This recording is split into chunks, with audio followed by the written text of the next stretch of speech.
Hi, I'm Hal Roberts. This is Bridge City News. Here's some of the top stories we've been following. Premier Danielle Smith addressed Albertans, and her message was that we can no longer rely heavily on oil and gas revenues.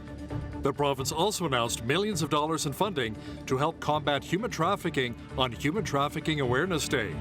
And a very special fundraising event is coming up this weekend to raise money for at-risk youth and to support those who are homeless. Your nation, your province,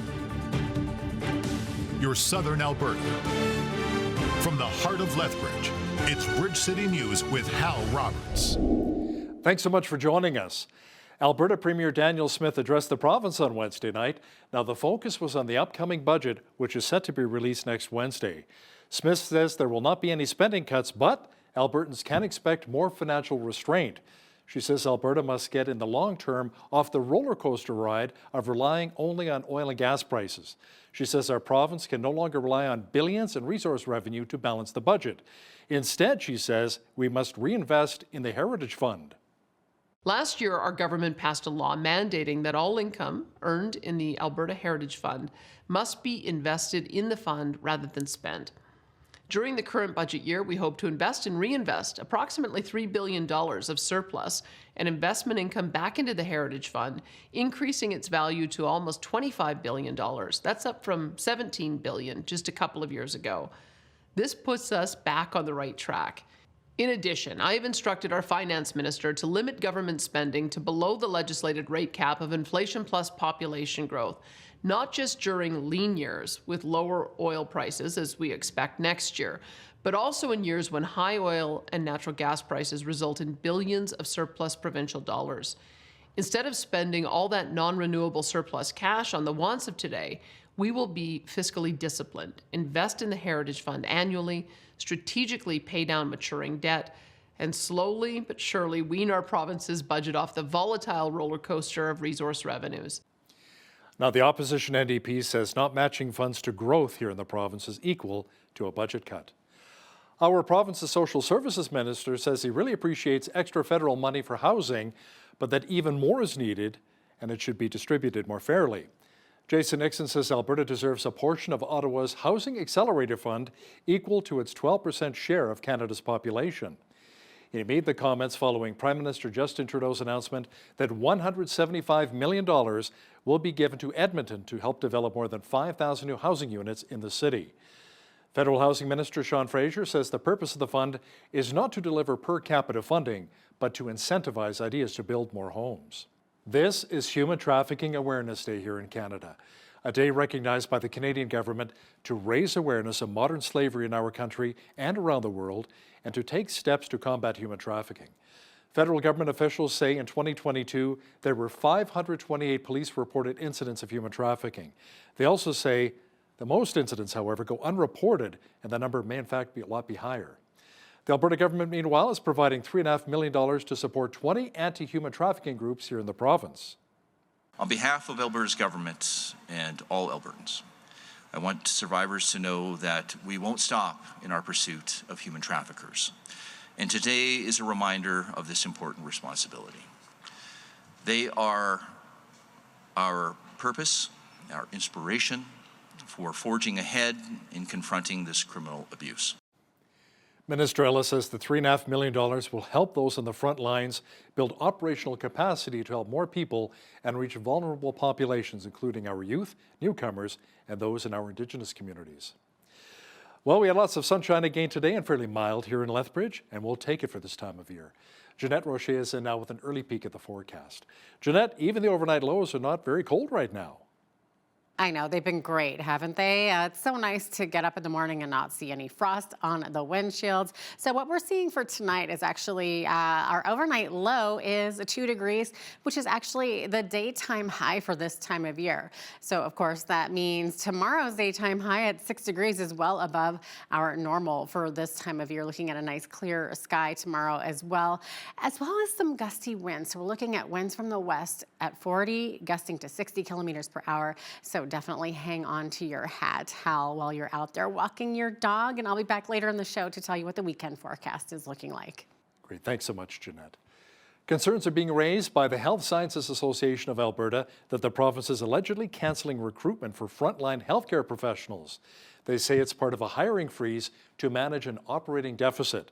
Now, the folks with Friends of Medicare say now's not the time for a hiring freeze and that our province needs a healthcare workforce plan. For almost 3 years now, we've been increasingly frantic in our calls for a workforce plan for healthcare. We are in a staffing crisis throughout the healthcare system.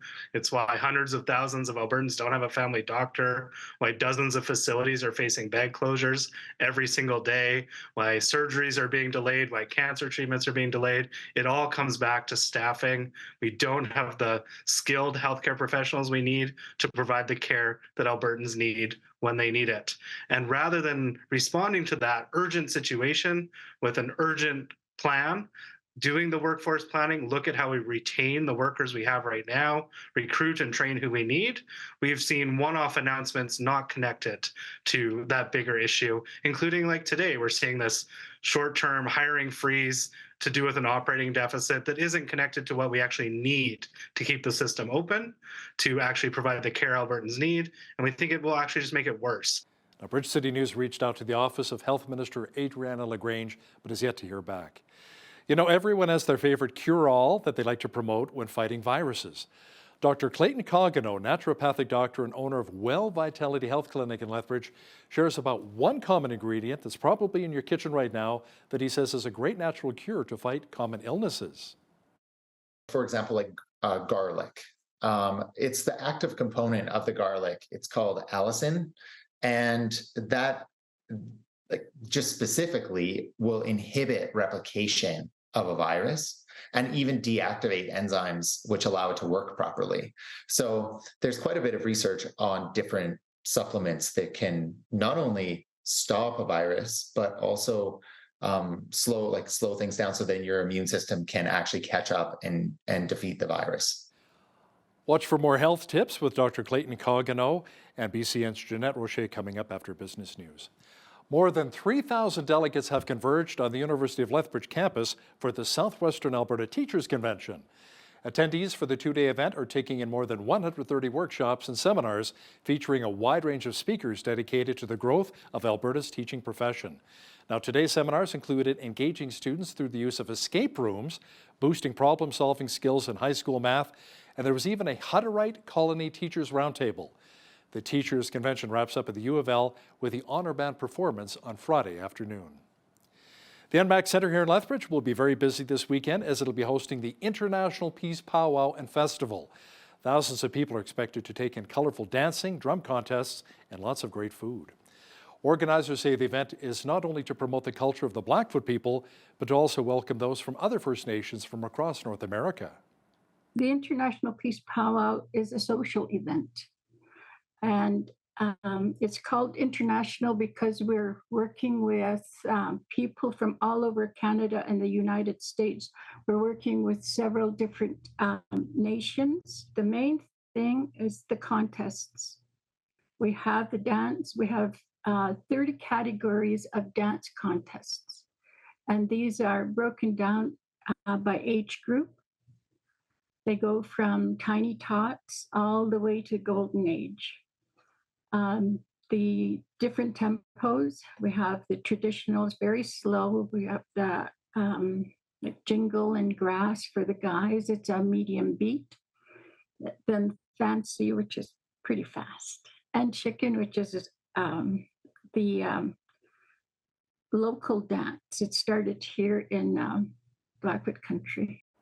It's always a colorful time, beautiful. And Healy says tickets are available on the NMAX website or at the door this Saturday and Sunday. You know, another special event is coming up this Saturday in Lethbridge. It's the Coldest Night of the Year Walk, a fundraiser aimed at supporting vulnerable people here in our community. There will actually be two walks taking place, with one supporting Woods Homes and the other Streets Alive Mission. The Woods Homes Walk will be around Henderson Lake, with money going to support at-risk youth. Now, Kent Kissick is the co-founder of Streets Alive Mission, and he explains where their walk will be taking place and what the money will be going towards. The walk takes place on Saturday at 5 o'clock, and it kicks off around 4:30, and then we start the walk from Festival Square, which is the corner of 3rd Avenue and 6th Street South. And we kind of wander around the Galt Gardens and a bit of downtown. If you're doing 5K, it's going to take you about 40 minutes at a leisurely place. And then we have all kinds of things that you can kind of do and people you're going to meet. We're hoping to raise $70,000, which is for general programming. Things like our clothing bank, the hygiene supplies that we provide, some of the referrals and all those kinds of things that we do. And it's a good opportunity to get out for families and everybody else. Kissick says they're hoping to have around 200 walkers this year, including a number of local churches, which have challenged each other to a little friendly competition. So who is Jesus? Now, he claims to be the Messiah. Some religions, however, put him in the prophet category. Christian apologist Jesse Jost gives his thoughts on the man revealed in the Bible to be the Son of God. Jesus is a very intriguing person to me. He's very unique in history in the impact he has had on the world. A simple peasant who never amassed an army or formed a government, and has had more impact on history than any other single person who has ever lived. He's unique in the category of a good and wise prophet who claimed to be God. Most people who claim to be God are either insane lunatics who have the mental equivalent of a scrambled egg, or they're people like Caesars or dictators or pharaohs. To have someone like Jesus, who was a kind, humble servant with keen insight into life, who also claimed to be God, I think that puts him in a very unique category. Jost also shares points of proof about God's existence and the reliability of the Bible. He'll have details coming up later in our show. Federal Tory leader Pierre Poilievre took to social media to express his outrage that serial killer Robert Pickton is now eligible for parole. Pickton was found guilty of 6 counts of second-degree murder back in 2007. When the Supreme Court of Canada upheld its sentence, first-degree murder charges involving 20 other women, were stayed because he was already serving the maximum sentence. Poilievre posted on Instagram that, quote, "Today, one of Canada's most notorious serial killers, Robert Pickton, has become eligible for parole. Monsters like this should never be released from prison. Common sense conservatives believe that mass murderers should face consecutive sentences so they only come out of jail in a box." Prime Minister Justin Trudeau was asked if Canada would be supplying more munitions to Ukraine in its war with Russia. Now, the specific request from Ukrainian President Volodymyr Zelensky is for around $30 million worth of artillery shells. Over the past 2 years, since Russia's illegal invasion of Ukraine, Canada and Canadians have stepped up. We've welcomed hundreds of thousands of Ukrainians to Canada so they can hunker down throughout the duration of this war, however long it lasts, and be there to support them. We have sent close to $2.5 billion committed close to $2.5 billion worth of military aid that continues to flow to Ukraine, to be able to have them stand up not just to Russia to protect their territory, but to protect the principles and values that underpin all of our democracies. We stepped up with a total of over $9 billion in aid, and our commitment is and will continue to be, we will be there for Ukraine with as much as it takes for as long as it takes. A British family of a hostage held by the terrorist group Hamas is desperate, but hopeful nearly 5 months into captivity that their son-in-law may still be alive. Their daughter and granddaughters, however, were killed in the horrific attack which took place October 7th in southern Israel. You have to have hope. If you haven't got hope, you haven't got anything. So, yeah, it's there. I've got room in my heart for the girls. I've got room in my heart and hope for Ellie. I've got hatred for Hamas, but I have to keep that down, because if I fill my heart with too much hate, there's no room for the love of the family that have gone.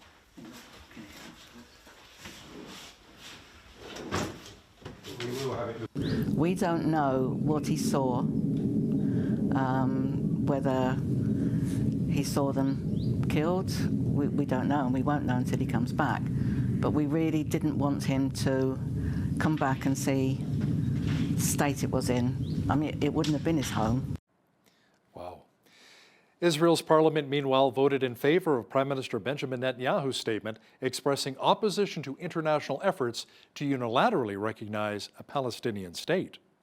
The people of Israel and their elected representatives are united today as never before. The Knesset voted overwhelmingly to oppose any attempt to unilaterally impose a Palestinian state on Israel. Such an attempt will only endanger Israel and will prevent the genuine peace that we all seek. Peace can only be achieved after we achieve total victory over Hamas and through direct negotiations between the parties, direct negotiations without preconditions. Hundreds of Spanish farmers drove their tractors into central Madrid on Wednesday as part of ongoing protests against the European Union and local farming policies. Farmers are demanding help and measures to alleviate production cost hikes. The daily protests, including a large rally planned for outside of the Agriculture Ministry headquarters. Many of the tractors flew Spanish flags, and some had banners which read, "There is no life without farming," and "Farmers in extinction." Organizers said they were bringing around 500 tractors and many more farmers on buses. Similar protests have taken place across the bloc over the past few weeks. Farmers are angry that the EU's policies on the environment are a financial burden and disaster and make their products more expensive than non-EU imports. Well, it was on this day that the Miracle on Ice took place at the 1980 Winter Olympics in New York. Iraqi insurgents destroy a Shiite shrine Golden Dome, and the U.S.'s first president, George Washington, was born. This is Today in History for February the 22nd.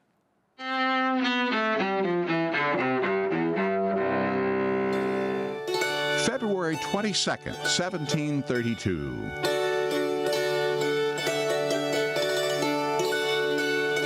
George Washington, the first president of the United States, is born in what's then the Virginia colony. Washington commanded American forces during the Revolutionary War and led the Founding Fathers in drafting the U.S. Constitution. 2006, insurgents destroy the Golden Dome of one of Iraq's holiest Shiite shrines, the Askaria Mosque in Samarra. The blast sets off a spasm of sectarian violence in Iraq just years after the U.S.-led invasion topples Saddam Hussein from power. 1980, the Miracle on Ice at the Winter Olympics in Lake Placid, New York. That's where the American hockey team beats the heavily favored Soviet Union 4-3.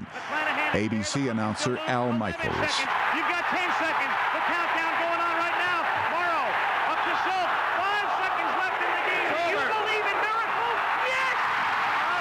Unbelievable. The U.S. team later claims the gold medal by beating Finland. The Soviets take the silver. And 1987. In New York, pop artist Andy Warhol, known for his renderings of Campbell soup cans, dies at the age of 58. Today in History, February 22nd. Ross Simpson, The Associated Press. Well, it was nice being above the freezing mark once again here in Lethbridge today, and that warming trend should continue for a few more days. A full look at the weather picture is coming up.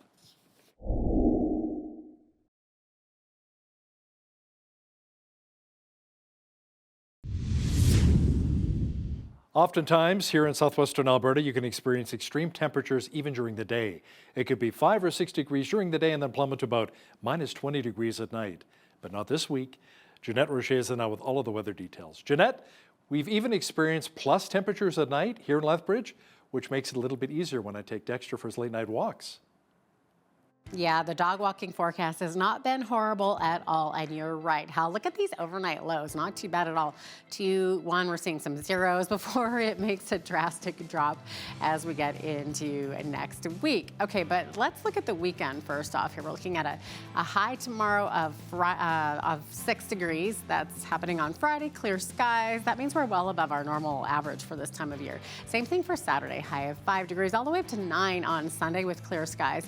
And then Monday, of course, we are seeing that -4, that drastic drop there, especially in the evening, and that mix of rain and possible flurries on Monday, and then back to -8 on Tuesday and up to 5 degrees on Wednesday. So we're going to see that little dip in temperature as we get into early next week. Average high for this time of year, 3 degrees. Average low, -10. 17 was our high temperature that happened back in 1973, and the low one on this day happened back in 1957, and it was -34. 24. Sun rose this morning at 7:28, looking at a sunset this evening of 6:02 p.m.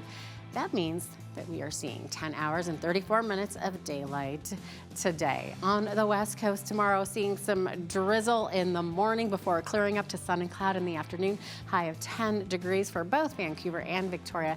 We're seeing sunny skies across Alberta tomorrow. 10 degrees, the high in Edmonton, 8 for a high in Calgary. Both of those cities seeing wind gusts of 30 to 50 kilometers per hour. As we get into Saskatchewan, seeing mainly cloudy skies in the morning before clearing up by the afternoon. Saskatoon sitting at 1 degree, 4 for a high in Regina. In Winnipeg, we're seeing mainly clear skies.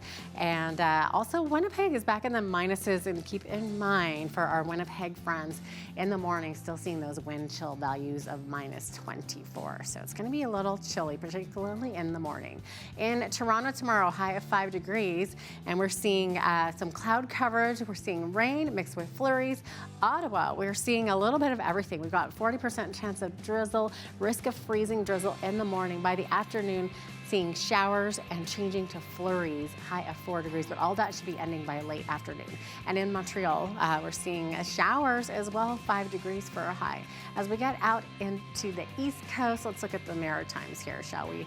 Fredericton seeing a mix of flurries and rain, high of 3 degrees, 4 for a high in Halifax, seeing full-on rain there. And Charlottetown seeing showers as well, high of 3 degrees. In St. John's too. Now this evening we are looking at rainfall, and a freezing rain warning is in effect, and that's happening this evening, going to last until tomorrow morning. By tomorrow morning, that rain and freezing rain should be clearing up by noon there. So there you have it. That is your forecast. 2/3 of respondents to a new online survey by Leger say they believe that inflation is getting worse in the aisles of Canada's grocery stores. That's compared to 28% of surveyed participants who think that it's about the same, and 5% who believe grocery inflation is easing. The survey asked more than 1,500 Canadians last week how they feel about the cost of their groceries. Respondents differ in who they think is to blame. Around 27% blame global economic factors such as inflation and supply chain issues. Around 26% say it's grocery chains increasing profit margins, while 23% blamed the Trudeau government. Officials at grocery giant Loblaws, meanwhile, say its profit rose to $541 million for its fourth quarter, which ended on December the 30th. Now, that compared with a profit of $529 million in the last 3 months of 2022. Loblaws says revenue also went up in Q4 to about $14.5 billion. That is up from roughly $14 billion a year earlier. The earnings follow an announcement this week that it plans to invest more than $2 billion to build more than 40 new stores and renovate hundreds of others.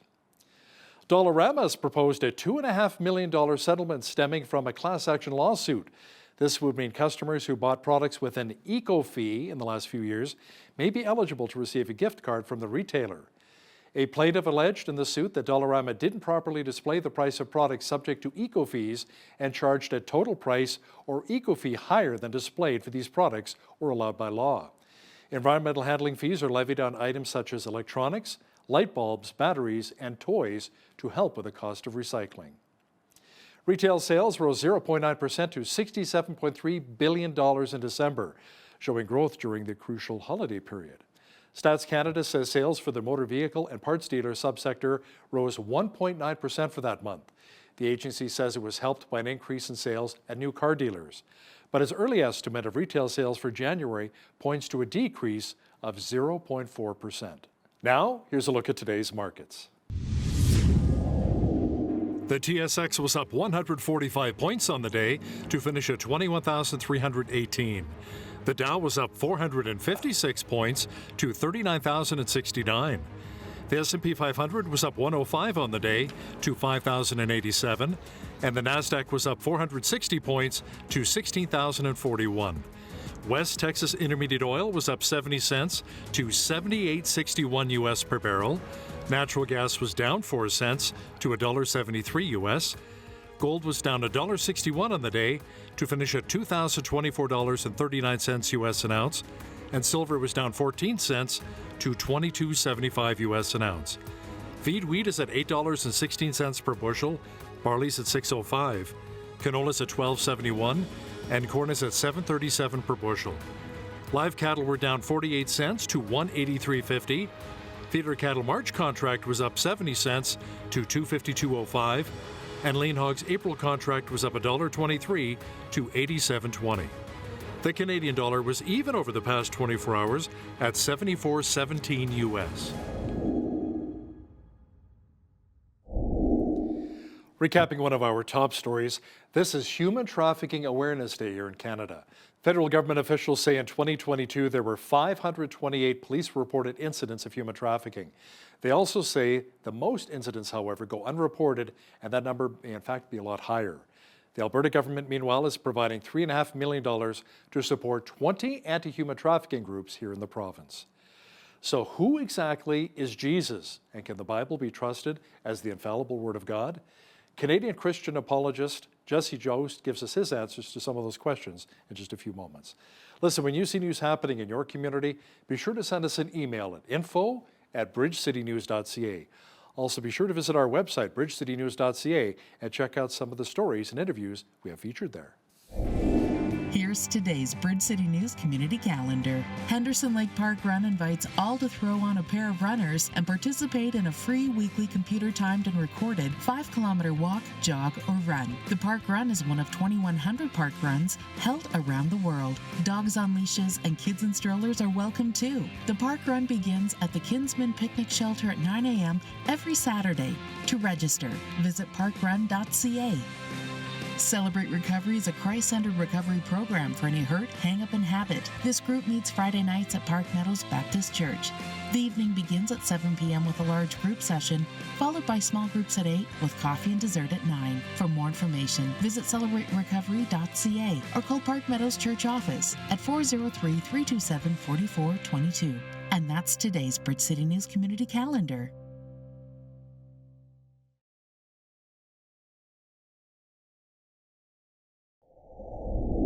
You know, Christians around the world believe that there really is a God and that the Bible is the Word of God. But are we able to explain to others clearly what we believe, where our faith is based? Today's guest has some thoughts on this. Jesse Jost is a Christian apologist from Foremost, Alberta. I think he's in Milk River right now. He and his wife Heidi speak to teens and adults on topics such as marriage and purity, evangelism, and church history. Jesse also hosts a podcast and has written several apologetics ebooks, which are available for download at purityandtruth.com. Welcome to Bridge City News, Jesse. Thank you for having me. You bet. Now, you're a passionate apologetics person. Now, for people who don't know what apologetics are all about, how would you best describe it? Yeah, apologetics, it comes from 1 Peter 3:15. There's a command to always be ready to give a defense of the reasons for the hope that lies within you. So apologetics comes from the Greek word apologia, which means defense. There's an idea, especially in popular culture, that faith is antithetical to science and reason, and it's the more blind faith you have, the more value it has. But that is not how the Christian worldview sees it. The Christian worldview is very much focused on truth and reality. Jesus is not scared of evidence. He points to the evidence to confirm his ministry. God challenges us to test all things and hold fast to what is good. So it's just a matter of really looking at the evidence so that we can make sure what we believe is true and that we're not just believing what we want to believe. You know, I've had people ask me, how can you prove God's existence? So we really can't see him on a day-to-day basis. But what does the Bible say? Man says seeing is believing, but God says believing is seeing? Yeah, with the evidence of God, it's really a matter of looking at, what is a sufficient cause for the effect. The rooster crows and the sun rises, but we obviously know it's not the rooster crowing that causes that rising. When you look at the world, it is so full of just incredible marvels. I was just watching a video this morning of how hearing works, which there's vibrations coming from my speakers, and then I've got an eardrum that pulses and rocks a little hammer that creates brain waves, and then my brain figures that out. That's mind blowing to me. to think that that's the result of an explosion, it basically comes down to two choices. Either this world and its marvels is the result of blind natural forces, or it's the result of a self existent, pre existing, intelligent creator. And for me, the evidence strongly points to there being a creator. When you find a book, you're reasonably certain that it's not the result of an explosion in a printing press, even though the printing press would have all the ink and the typeset ready to go, but you look and there's information. You would be a fool to think that that book it was the result of an explosion. Never mind a single strand of DNA, which has volumes of encyclopedia of information. Now, what about Jesus? A lot of people like Jesus, but they don't necessarily believe that he's the Son of God or that he actually rose from the dead. You know, I've chatted with some imams who say that Jesus is mentioned more times in the Quran than Muhammad, but they only believe he was a prophet and not the Son of Man. I also have people here in my industry who say they have a hard time believing that Jesus is the only way to heaven. So, Jesse, how do you best approach that kind of pushback? Well, the thing about reality is we don't get to pick it based on what we like. We have to deal with reality as we find it. Our son was diagnosed with type 1 diabetes, and his reality is that without insulin, he'll. So I'm not free to pick and choose what we like to give him. He has to have insulin. So the question about Jesus and being the only way, we have to ask, is he someone who is an authority on the subject? Is he a fraud? Is he someone, or is he actually God become man? If he's God become man and we know what he's actually said, then obviously his word would completely trump personal opinion or desires. Jesus is a very intriguing person to me. He's very unique in history in the impact has had on the world. A simple peasant who never amassed an army or a government, formed a government, and has had more impact on history than any other single person who has ever lived. He's unique in the category of a good and wise prophet who claimed to be God. Um, Most people who claim to be God are either insane lunatics who have the mental equivalent of a scrambled egg, or they're people like Caesars or dictators or pharaohs. Uh, to have someone like Jesus, who was a kind, humble servant with keen insight into life, who also claimed to be God, I think that puts him in a very unique category. But we're scratching the surface with the evidence.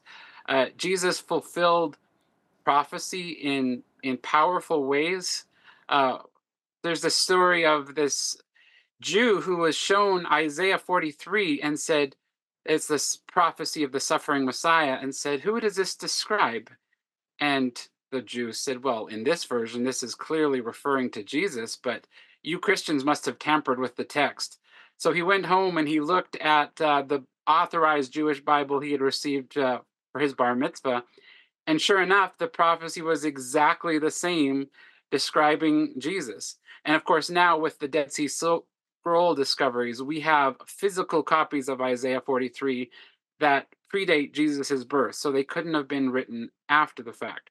So Jesus fulfilled prophecy, but of course, his resurrection is the greatest evidence. He pointed to the resurrection himself as proof to back up his claim that he was one with God. Now, obviously, in a short interview like this, we cannot even begin to assemble all the evidence for the resurrection, but it's definitely something that has convinced skeptics. So I think the case for Jesus being God incarnate is very strong. Definitely puts him in a category that no other human or prophet is in. So when it comes to being an authority on the world, I'm going to have to go with Jesus.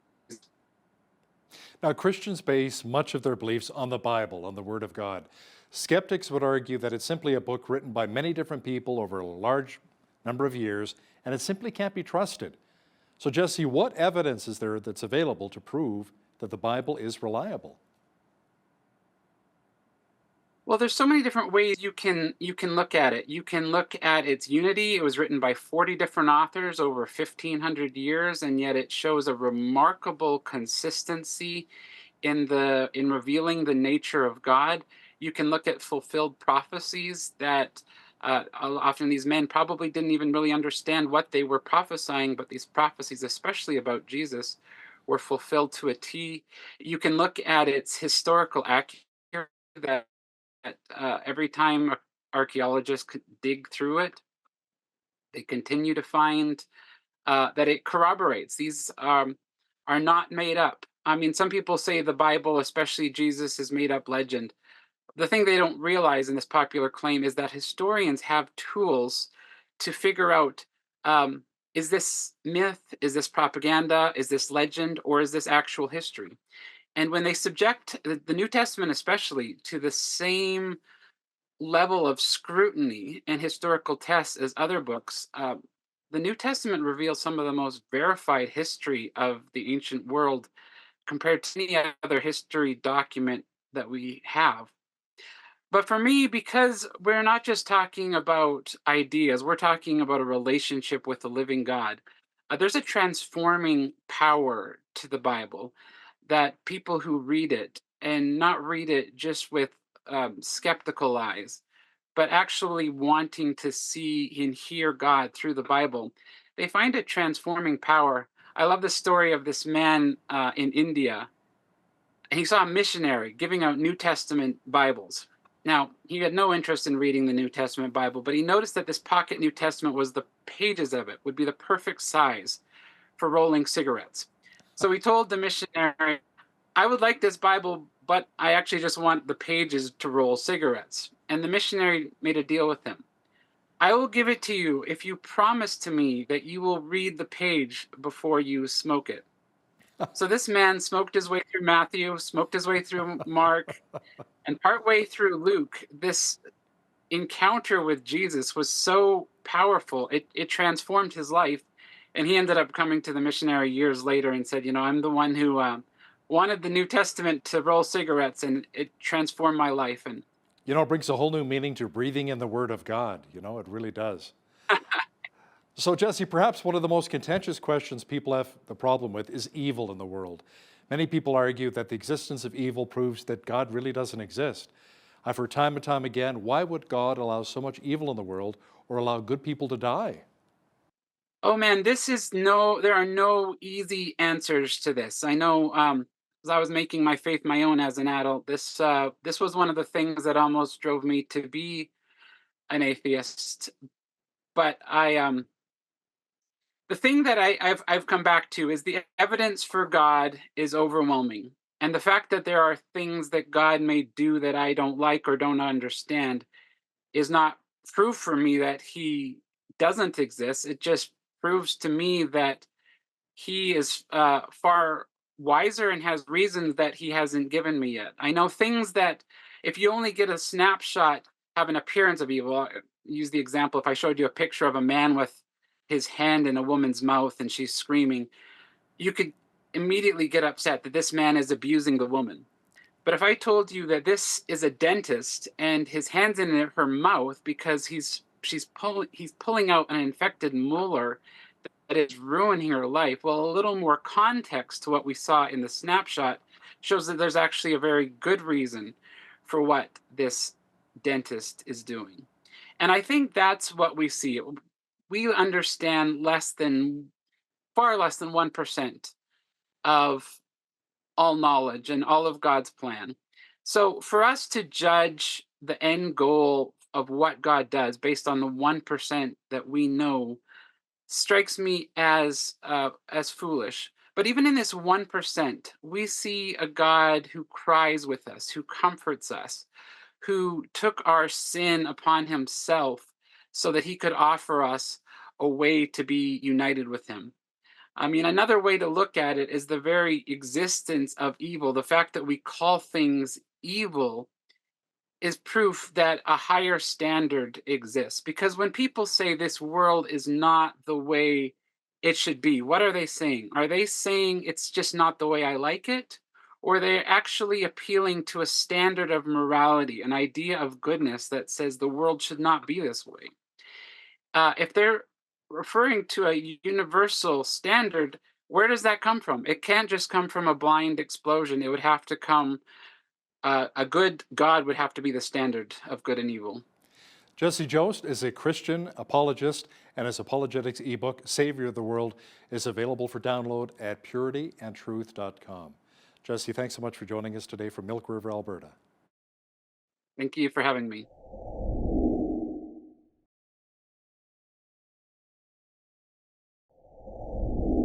Well, what a crazy year it's been for colds, flus, and COVID, and you name it. But there is a way to build your immunity to protect yourself and your family from getting run down by sickness. Our guest today is Dr. Clayton Cogganow, who is a naturopathic doctor in Lethbridge and the owner of Well Vitality Health Clinic. He's also trained in conventional medicine with a Bachelor of Science in Exercise Science Kinesiology and did 3 years of research on radiation and cancer at the University of Lethbridge. It's great to see you again, Dr. Cogganow. Thank you for having me. Absolutely. Okay. So it seems almost everyone you talk to these days in Southern Alberta has had more than their fair share of colds and flu this season, myself included in there, unfortunately. So naturally, people are looking for ways to build up their immune system to stay healthy, right? So how has it been for you at your clinic? Have you seen an increase in people struggling with health issues? What have you seen? Well, I wouldn't say I see an increase. It definitely always increases around this time of year. It's pretty normal, maybe a little bit more influenza, a little bit more respiratory issues than the past few years. But I also feel like our bodies are just kind of building our immune system back up from kind of being away from everything the last couple years. So it does take a little bit of time to sort of reactivate things and get your immune system used to these things again. And so it's kind of to be expected. Okay, yeah, interesting. It's interesting that, yeah, how we were almost like on a pause there for a while. And now we're getting back into it, and here we are. So, you know, there's a lot of talk that vitamin D is a good immunity builder. I mean, I've always heard about vitamin C, but tell us a bit about vitamin D. So vitamin D is quite it has many complex functions in the body. One of them is the immune system. And so its primary thing there is that it's activating cells in your body, immune cells in your body, called T cells. And they're the cells that will recognize a virus or a bacteria. So when something comes into your body, it's those T cells that say, hey, there's something wrong. That sounds the alarm system. And it also activates another cell called a macrophage. And this cell particularly is a type of cell that will go and gobble up the virus or the bacteria and eat it and get rid of it in your body. So that's primarily its kind of role in the immune system, is it's upregulating those immune cells. I mean, it also has a direct antimicrobial effect, so it decreases the ability for these things to replicate, et cetera, and it's an anti-inflammatory. So vitamin D is really, it's a very popular one. It's quite safe, you know, when taken roughly within, you know, the recommended dose.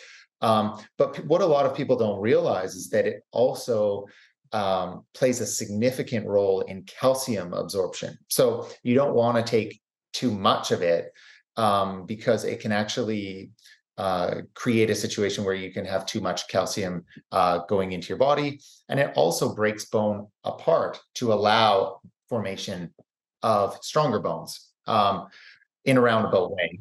And so it has many roles in the immune system, but it's also something that you don't want to just take copious amounts of because it has multiple other functions in the body as well. Oh, that's so interesting. I mean, I've usually attributed it to like a sunshine. Like if you don't get enough sunshine, vitamin D is a perfect one to take for that. But it's interesting to know that it does so many other things as well. Yeah. And yeah, most people in Canada are quite deficient in it. And we can test vitamin D. I think it's important to test vitamin D and kind of monitor it to make sure that you aren't taking too much as well. A lot of people are just told a lot of times that, well, you're probably deficient because you're in Canada, you know, and it's true. Most of us are. But once you start taking it, then you also want to make sure you're not taking too much of it. Yeah, definitely. So I guess it's true then that an ounce of prevention is worth a pound of cure. I know, yeah. For the most part, absolutely. Like there's a lot of things we can do to prevent. Sometimes you just get unlucky, I think, you know. But I do think that there's a lot of things that you can do to help boost your immune system to prevent getting ill in the first place. Absolutely, there is. Okay. Well, with that said, what are some other supplements that are known to help build immunity? I mean, there's the ones that a lot of people have heard about, like echinacea, for example, and vitamin C. Those things are great at boosting immune system. Some others that maybe people haven't heard of that are more directly antiviral in nature would be like N-acetylcysteine. Quercetin is another one that actually doubles up as a great natural antihistamine for allergies as well. And then there's also another one that's fantastic is astragalus. It improves your white blood cell count. So it increases your defense, so to speak, against the viruses or bacteria that are in your body. There's so many that you can, try or list off. You don't want to get overwhelmed with taking too many things either. Yeah, definitely. It can get a little bit, yeah, a little bit much sometimes. A little overwhelming. Exactly. And then, of course, we've got some colds that are caused by bacteria, and then others are caused by a virus. So I understand that maybe there's some herbs that are antiviral in nature. So Yes. can you maybe explain how those work? Yeah, so like certain herbs, like for example, like garlic.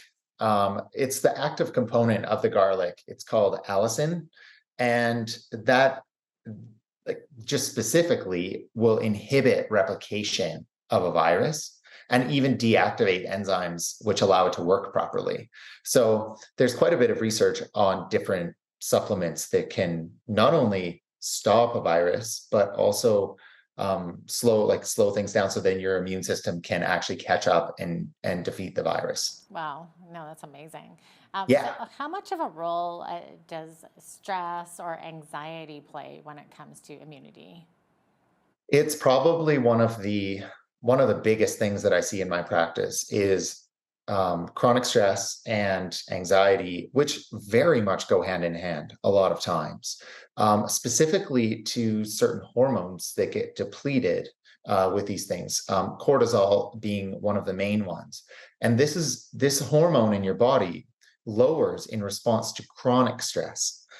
And initially, your body will be able to handle that. But when your body doesn't have these specific hormones, then you're much more susceptible to getting viruses or bacterial infections, specifically when the cortisol drops. Initially, when your stress is high, your cortisol rises, it goes up. And that actually can improve your immune system, improve your defense against viruses. So chronic stress, chronic depletion of this hormone cortisol will lead to a lowering of your immune system and an inability to handle or deal with stress, which can lead to anxiety. Oh, terrible. And so supporting that system is a massively essential thing at helping to prevent viruses and boosting your immune system. Yeah, so how can we support that then? What are some things that we can do to reduce that stress? Well, it's difficult. Everybody's different. There's the obvious sort of answer is like, well, do things like exercise and yoga and meditation, etc. I try and tell my patients just to try and look at what's on their plate and take something off their plate if they can, because a lot of times it's life gets very busy and it's very difficult to just say, oh, go do this or go do that. Like you're putting something more on by doing that. So some people can do that and other people they can't. And so I think for people to kind of learn that like it's okay to review what you have on your plate and say no and be able to take things off your plate is a fantastic way to reduce your stress, manage the anxiety as well as doing things that help like exercise and yoga, meditation, etc. Those things. Right, definitely. What about a proper rest? I've heard that could make a huge difference as well. It goes hand in hand with stress, I mean, and rest. If you're resting more, sleep, for example, is a massive one that plays such an important role because it's such a massive stressor on your cortisol system that if you're not taking things off your plate, if you're not decreasing how much load you have on your body, then it's going to be very difficult to maintain a healthy immune system. Yeah, unfortunately, sometimes when we're so stressed and anxiety ridden, it is hard to get proper rest. It's hard to sleep. They're directly related. You actually need energy and energy systems to fall asleep. So it's this, for a lot of people, when they have insomnia or difficulty sleeping, they also have massive issues with their cortisol and their hormones and their energy and their immune system. And the only way to truly fix the sleep is by helping their energy systems, helping their immune system. And there are things directly, that can help benefit sleep, but you almost have to treat it from a dualistic manner. You have to treat both their energy systems to give them more energy in order to then fall asleep. Yeah, I know. It's a complicated system. Do you recommend melatonin? I mean, I've heard some people say don't get dependent on it. Yeah, but- so I mean, melatonin, I find that melatonin, most patients that come into me have already tried melatonin because it's more well known, and so melatonin is just a hormone, secreted at sleep by a gland in your brain called the pineal gland.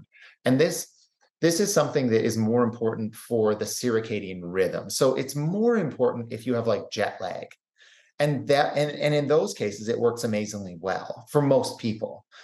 But what I find is that when people come in and they've, most people, even if they haven't tried it, it's rarely the one that's really indicated, I find. There's a lot of other sleep support supplements that we can try and even combine together that will help people with sleep more than melatonin. Okay. Yeah. Talk to your physician, I guess. Yeah, absolutely. Yeah. It's a pretty complex system. And unfortunately, it's one that we can't test. That's too bad. Thinking of maybe what we're putting into our bodies here, are there certain types of foods that can help build our immune system? I mean, we've always heard that there is. And on the flip side, what would be the foods that would weaken immune system? So the ones, I mean, yes, absolutely. There's, foods that are going to support the immune system. Anything with lots of color, fruits and vegetables with lots of color, berries full of antioxidants. They take pressure off of your system, off your body. Citrus fruits tend to be quite high in vitamin C, which boosts your immune system. So like oranges and kiwis, etc., things like that. And then there's foods that produce a lot of stress on the body. So like, for example, alcohol, it puts a ton of stress on the liver. It decreases your ability to process and assimilate nutrients. Foods that are high in sugar are very inflammatory, so they put a lot of pressure on your body that way. Foods that are high in saturated or trans fats are also very difficult for your body to process, and they create a lot of oxidation. And so what your goal is with food is to take pressure off of your system, not to put more pressure on your system. And again, it comes down to stress. Stress isn't always, mental, emotional. Sometimes it can be physical as well. And in the case of food, that's exactly what it is. So, from my practice, I tend to also look at a lot of digestive tract stuff, gut health stuff, because what your goal is to try and take as much load off the body, as much stress off of the body in general, because it will all help. So many things to think about when we're putting our bodies under stress here. There's so many factors that go into it. Now, I know that your clinic offers something fairly unique, this IV therapy to boost immunity. Can you maybe quickly explain how this works? Sure. So there's different, so intravenous therapies. There's different ones that you can do. I would say the most common for boosting the immune system would be like an IV nutrient bag. So that would have like a higher dose vitamin C that you could take orally, and then B vitamins, magnesium, calcium, basically a multivitamin in there. Now, the benefit of the IV, because all these IVs, and people will tell you like, well, they're water soluble, you'll just pee them out. And that's very true. They are water soluble, and absolutely you do that. But it's actually the difference between taking a supplement by mouth orally is that when you take it by mouth, it has to go through your digestive tract, which most people that I see have horrible digestive systems that we have to work on. So you lose absorbability there. So you're not absorbing everything. And then it goes into your bloodstream to your liver first. And then your liver will actually remove a lot of the vitamin that you took orally before it goes to all the cells of your body. Fascinating. So by the time you take a supplement orally, you're reducing your dosage, you're reducing the amount. Or in the case of, for example, vitamin C, you're unable to take a massive dose because you'll get irritable bowel from taking a high dose of vitamin C. So intravenous therapy is beneficial because it bypasses both of those systems. When you IV someone high dose vitamin C, it doesn't go through the digestive tract. We can give you a much higher dose, and you absorb 100% of everything we give you. So every single cell of your body gets all of the vitamins and all of the minerals that you wouldn't have got just by taking an oral supplement. So what it does is it ramps up all those metabolic and cellular processes. And then your body says, okay, now we'll get rid of the rest. So it is true that you do eventually get rid of it, but it's how it's working in your body that's so massively stronger than just taking an oral supplement. So it is very beneficial. That is really fascinating. I bet people just come out of there feeling like $1 million. It's one of the best things we can do for our immune system and energy systems. Yeah. So interesting. It's been so interesting as always talking to you, but we are out of time. So I thank you so much for being with us today. Thanks again for having me. Absolutely. Dr. Clayton Cogonut is a naturopathic doctor in Lethbridge with Well Vitality Health Clinic. I'm Jeanette Roche on behalf of all of us here at Bridge City News. Thanks so much for watching.